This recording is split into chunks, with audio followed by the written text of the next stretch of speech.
So Super Bowl 58 is officially over with. Kansas City won with a score of 25-22, and there's a lot of stuff to talk about. So today, let's talk about the Super Bowl.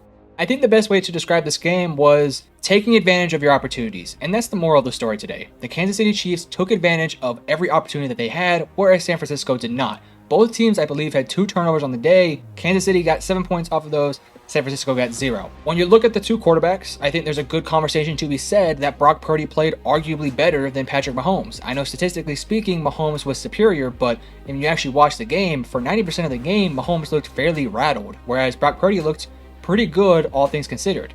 Now, third quarter, he wasn't that great, which is concerning, but in my opinion, San Francisco did just enough to win this game. San Francisco had to have their stars play like stars, and some of them did. George Kittle didn't play all that great in terms of the receiving stuff, but when it comes to, run blocking, pass blocking, he did his job. Christian McCaffrey was fantastic. He had 160 yards on 30 touches and a touchdown. And defensively, holding the Kansas City Chiefs to 25 points in 5 quarters is pretty impressive, all things considered, given how dynamic that Chiefs offense has been historically. Now, to start the game off, it was a really interesting beginning because San Francisco had the perfect start. They were able to move the ball down the field with ease, and then they had the fumble, which didn't really end up mattering in the long scheme of things, but had they scored a touchdown in that drive, who knows how the game goes. And then after that, the game kind of fell exactly how San Francisco wanted the game to fall. Kansas City couldn't get much going offensively, whereas San Francisco was having a fine offensive day. 22 points isn't very impressive, but Kansas City has a very good defense. And I felt like when it's all said and done, San Francisco had an opportunity,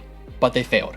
And I don't really know whether to blame that on Kyle Shanahan, blame that on the defense, blame that on anybody per se, or is this just what it is? The Kansas City Chiefs are that team. They're legit. There's a reason why they won the Super Bowl, because they know how to win games when it matters most. When it comes down to crunch time, Patrick Mahomes always comes on top. Again, it's not like Brock Purdy particularly played bad. In fact, I think Brock Purdy played pretty damn well, all things considered. It was a battle of 2 defenses for 90% of the game, and at the end of the day, both defenses played fine. In fact, I would say they played great. But in the biggest moments, when it mattered the most, the Chiefs were able to make the plays. When you look at the turnovers, the special teams turnover ended up being maybe the biggest deciding factor of who actually won the game. For starters, the missed field goal by Jake Moody, which arguably wasn't his fault, but if you want to blame him, go ahead. It ended up costing them the game, arguably. Now, granted, Patrick Mahomes could have still won the game, regardless of if he made it or not. But if we're going to go by mistakes and miscues, that's a miscue that added on to the reason why they lost this game. Another miscue they had was, of course, the muffed punt. Had they not had the problems with the muffed punt, let's say they go down there and score a field goal or a touchdown or even just a 2-minute drive or whatever, that completely changes the entire landscape of this game. But when it mattered most, they made the mistakes and Kansas City capitalized. And this is back-to-back years where Kansas City took advantage of other teams' miscues on the day. Last year was some penalties, this year was some turnovers and just some really odd plays here and there. And that's kind of what's been the story of the Kansas City Chiefs these past couple weeks. Obviously, the regular season was a weird year for them. It wasn't pretty. It was one of the more weird and I would say controversial years they've had in recent time. Not necessarily because they were losing a ton of games, but because they had lost for a couple more games than they're usually used to,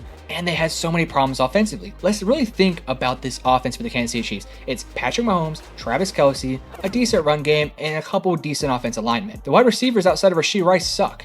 Let's just say it how it is. They're not good. This was the weakest we were going to see the Chiefs ever be. Let that sink in. This is the weakest we'll ever see the Chiefs team be for the next 5 years or so. Now, Kansas City does have some guys coming off the books. L'Jarius Sneed and Chris Jones might be gone next year, but even if they are, they can find guys to replace them. And let's be honest, if you're the Chiefs, your number one offseason goal should be to bring those guys back and get wide receivers in the draft. And if they do so, they're even better next year. So really let that sink in. This is the lowest we'll ever see the Chiefs, yet they took out Philadelphia last year and San Francisco this year. Let that sink in. San Francisco has stars across the board. Offensively, defensively, wherever you want it, they have stars. Philadelphia, same exact story, except last year they had great coaching. They both lost. And it's not going to get any better. San Francisco could take the steps to maybe become champions one day. I could see it. I'm not going to throw that off the books. It could definitely happen. But that Kansas City Chiefs team, they know how to win. And they can beat anybody. And I'm ready to start the conversation of Patrick Mahomes being arguably the greatest quarterback of all time. It's a conversation I did not want to have. But name another 28-year-old quarterback who has 3 Super Bowls. 3 Super Bowl MVPs at that. Name another 28-year-old who has gone through the gauntlet of Josh Allen, Lamar Jackson, Joe Burrow, Justin Herbert. And I'm just naming a couple studs. I'm missing probably 5 other guys in the AFC. Think about it. That Bengals team is damn good. That Buffalo team is damn good.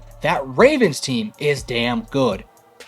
they're not as good as Kansas City, and they probably won't be for a couple years. Kansas City is a dynasty. They are a dynasty that is meant to last. They will be around for at least the next 5 years. I'm not saying they're going to win every single year. I'm not saying they'll win another one. What I am saying is this: they're here, and they're here to stay. Patrick Mahomes is the best player in football and will be for the next 5-10 years. So to sum everything up, let's just put it point blank simple. Kansas City, you're those guys. Taylor Swift in 1 year has seen more Super Bowl rings than I have as a Raiders Cowboys fan. Let that sit in. And to all the San Francisco 49ers fans who are crying, who are sad, and all this and that, I understand. But at the end of the day, at least you made it to the final dance. I didn't. Now, as we look towards next year, San Francisco, Kansas City, they both have problems they need to look to address. Kansas City has a major problem with receiving core, and they're going to potentially be losing Chris Jones and L'Jarius Sneed. San Francisco, they got to fix their offensive line. San Francisco, they got to fix their second pass rusher. They got to fix their secondary. At the end of the day, this was San Francisco's best chance. They failed. This was Kansas City's weakest year, and an NFC team did not take them out. I'm here to start the agenda. This Chiefs team that we're seeing right now has a chance to go down as one of the greatest dynasties of all time. 3 Super Bowls in only, 5 years? 6 years? I could see another 4 more going their way. And before anyone thinks, Metro, you're exaggerating, you're overreacting, sure, I might be a little bit. At the end of the day, I am filming this after a 6-hour live stream. Shout out to all the people who went to my live stream. I had a blast. But if you watched that game, you would realize Niners probably should have won that game. Niners had everything kind of going for them. Mahomes didn't play perfect. He looked rattled. He threw an interception that was totally uncharacteristic for him. Yet despite the fact that Kansas City was pushed up against the ropes, they punched them back and they won. And that's going to be the case for the next 5 to 10 years. Andy Reid's not going anywhere. I'm sorry to break it to you guys. He's not retiring. Travis Kelce is not retiring. They're going to be around for another 5, 10 years maybe. Maybe not Kelce, maybe not Andy Reid, but Mahomes will be. And as long as Mahomes is there, nothing's going to change. That's just how it is, guys. That's the world we live in. And as a Raiders fan, it's tough.